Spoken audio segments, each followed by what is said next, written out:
Hello, everybody, and welcome to the PT on Ice Daily Show. My name is Christina Previtt. I am one of the team in our geriatric division, Modern Management of the Older Adult. We have 3 courses in our geriatric curriculum. We have our 2-day live course, and we actually have our last 2 MMOA lives of the year this weekend. Alex is heading over to Oshkosh, Wisconsin, and I am in St. Mary's, Georgia, hoping that tropical storm or potentially Hurricane Nicole doesn't derail us, but we look like we're good to go. We're kind of firing in all cylinders there. And then we're going to be done for our live course in 2022. But we have a ton of courses on the books for 2023. So if you are trying to catch us live, I guarantee you we're in your area of the country. If you sign up for our MMOA Digest, it's a bi-weekly research email that goes out about all things geriatrics. We have our courses broken down by region of where we are in the next 6 months. So I encourage you to sign up for that. You can go to ptonice.com/resources if you are interested in kind of finding out where we are and getting all things OT, Geri PT into your inboxes. All right, so I posted about this yesterday, and I thought we would do a little bit of a deep dive today on the podcast about a new guideline that was released with respect to falls prevention. We know, if we have been in the geriatric space, that falls are a big deal in older adults. 1 in 3 individuals over the age of 65 fall each year. I really hate that statistic because I think that 1 in 3 people in general fall each year. But most of the time we just don't worry about it because we get up. And the reason why it becomes such a huge worry for our older adults is that the rate and incidence of serious injury as a consequence of a fall starts to go up fairly dramatically after the age of 65. So we start to see this exponential increase of years being lived with disability after the age of 65 as a consequence of a traumatic or non-traumatic fall. And so we have seen those injury profiles, right? Head impacts, TBI, burns, orbital fractures, hip fractures, any other type of injury. We've kind of seen, unfortunately, those falls that have occurred that have led to a significant and oftentimes permanent change in function. And so we have spent a lot of research dollars, a lot of healthcare dollars trying to figure out what is the best way for us to show up in order to impact this problem, because we know that there are a lot of risk factors when it comes to falls that are completely preventable. The only one that I would say is not is that age is a known risk factor for falls. Of course, there's parts of our aging physiology that impact our risk factors for falls. A lot of the other ones are extremely modifiable. But 1, we need to know what they are. 2, we need to know how to measure them. And 3, we need to know what to do about them should we flag that risk. And so this new guideline did a really wonderful job of breaking this all down. So it's called World Guidelines for Falls Prevention and Management for Older Adults, a global initiative. This was a massive undertaking. It went through the literature in a variety of different ways and used a grade scaling. So if you're not familiar with the grade system, it is a measuring system that gives us an idea about the strength of the evidence based on the amount of evidence available, the way that the evidence was done or way the research was done, and the amount of potential bias that could come into the study. So obviously in research, randomized control trials are considered the gold standard. Syntheses with respect to systematic reviews, meta-analysis, and Cochrane analyses are considered the gold standard to get a good idea about trends within the data.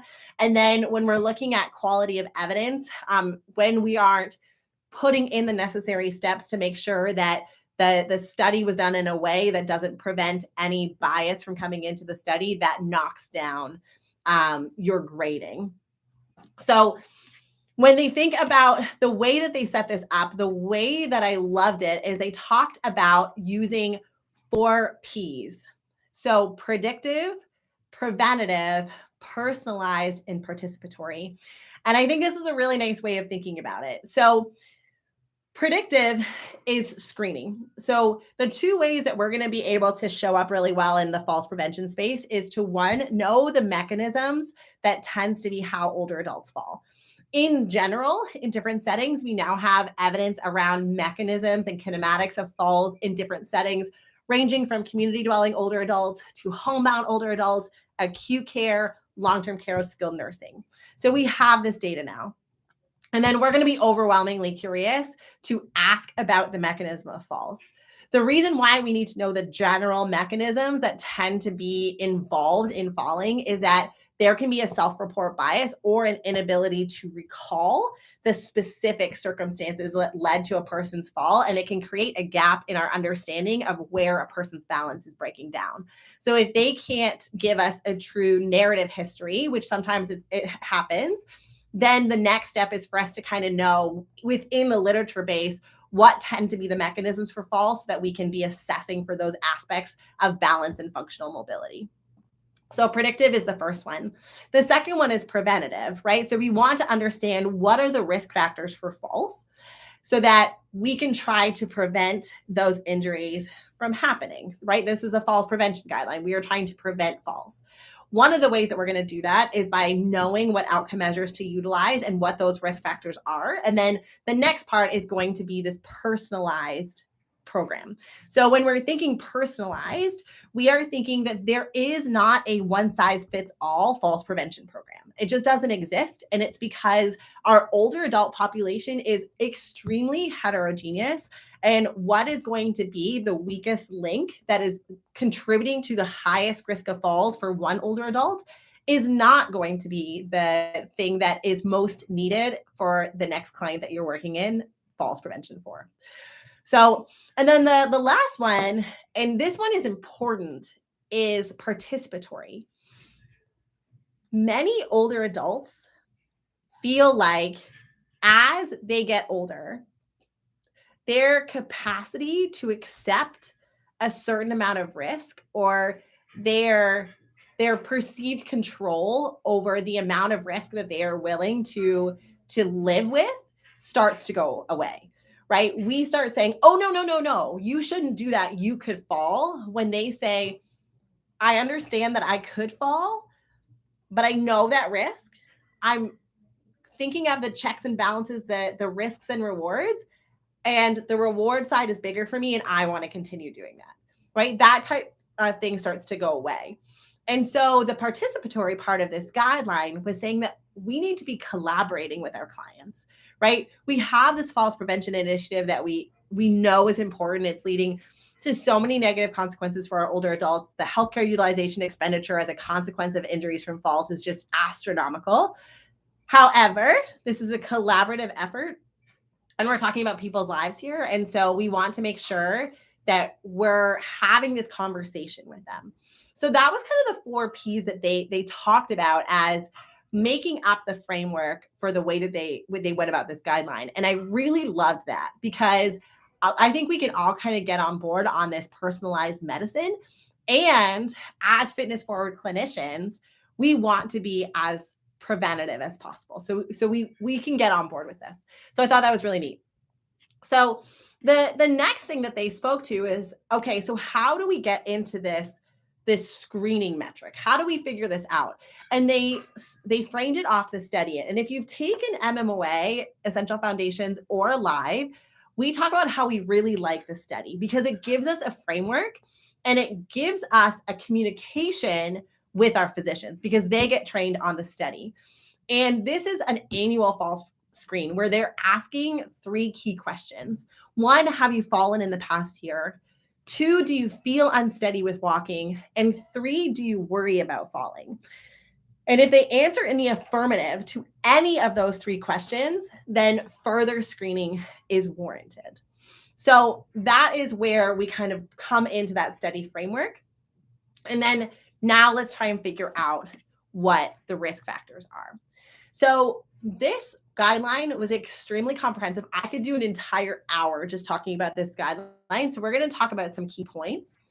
The falls risk factors that they identified, I'm going to go through this list. It is an exhaustive list. I love it. It's very, very comprehensive. They talk about, here we go, balance, gait, muscle strength, appropriate prescription of walking aids, footwear and foot problems, fear of falling, dizziness and vestibular function, vision, hearing, functional capacity and activities of daily living, cognition, delirium, behavior, orthostatic hypotension, urinary incontinence, cardiovascular disorders and symptoms of cardiovascular disease, other contributing diseases and atypical presentations, neurodegenerative conditions with motor components such as Parkinson's disease, mental health and mood disorders, in particular depression, medication polypharmacy and inappropriate medication prescription, nutrition, vitamin D, and environmental hazards.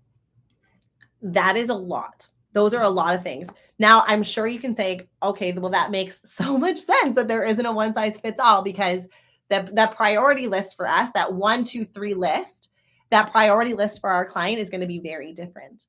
But if you go through that list as allied health providers, we can tackle almost all of them. Vision and hearing, we can do some screening for, and we can help especially our occupational therapy colleagues that are listening. They have a lot of tools that can be to help with visual aids. Those might be the ones, if we're looking at prescriptions, that we're going to be referring to ophthalmology or referring to audiology or ENT. But a lot of the other ones are definitely in our wheelhouse. And so what we need to be thinking about is we're going to focus kind of in the mobility side, because that's where a lot of us spend a good portion of our time.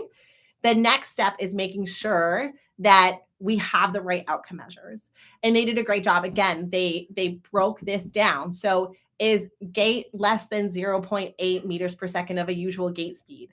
Do they have a dual test hug? And is there a big discrepancy between what their timed up and go is and what their dual test hug is?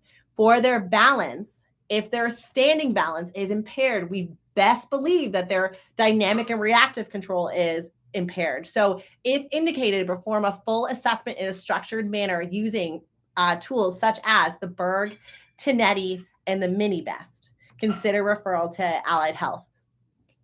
With muscle strength, using a hand grip JMAR dynamometer as a potential conduit or a test that's going to be an indirect indicator of overall body strength, and see if sarcopenia and clinical levels of muscular weakness are contributing to a person's tripping, right? Because we know that individuals, for example, with severe osteoarthritis in their knees, their main mechanism of falls is because of pain, muscular weakness, feeling like their knee is going to give out, or they're not lifting their leg enough and they have a trip and stumble while walking forward.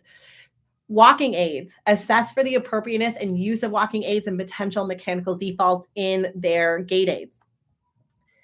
Fear of falling, we're going to make sure that we know if they have a fear of falling, we can use the falls efficacy scale or the activity specific balance confidence scale. And then we're not going to ignore a person's concerns. We're going to use graded exposure, cognitive behavioral therapy types of techniques, and then allow them to push into that fear and work on their confidence with movements that they find particularly fearful. And so again, this guideline goes through every single one and then gives grades of evidence for what type of assessment they are doing and then what type of intervention. And you bet that their exercise interventions have high grades of evidence when appropriately dosed and progressed and catered, personalized to the person's strengths and weaknesses that is standing in front of you. So when we have guidelines like this, it really helps contribute to our clinical reasoning. It gives us a framework in which we can start to conceptualize how we are going to help and contribute to this falls prevention problem. And then when in collaboration with our older adults and our other members of our healthcare team, we can work on this multifactorial intervention to really give our older adults who want to work on this balance issue, want to work on preventing falls as much as possible, the best fighting chance in order to see true change based on the risk factors that you've identified, and hopefully in a preventative landscape where we are getting people into our networks before they've had 15 falls and they finally have an injury as a consequence. We want to get them in early when these risk factors are starting to pop up, and having frameworks like this that stratify risk and allow us to have an algorithm to speak with other members of our healthcare team is extremely important and beneficial. All right. If you are interested, I can post the DOI for that study. It is open access. It is available to you. So I encourage you to take a look. Otherwise, I hope that I will see you guys on the road in either Oshkosh with Alex or in St. Mary's with me. Hopefully, make your thoughts with me that all of a sudden there isn't a hurricane and something happens in Georgia. I think we're going to be good, but we're going to cross our fingers. Hopefully, you all have a good start to your week. It's already hump day, and we will talk to you all soon.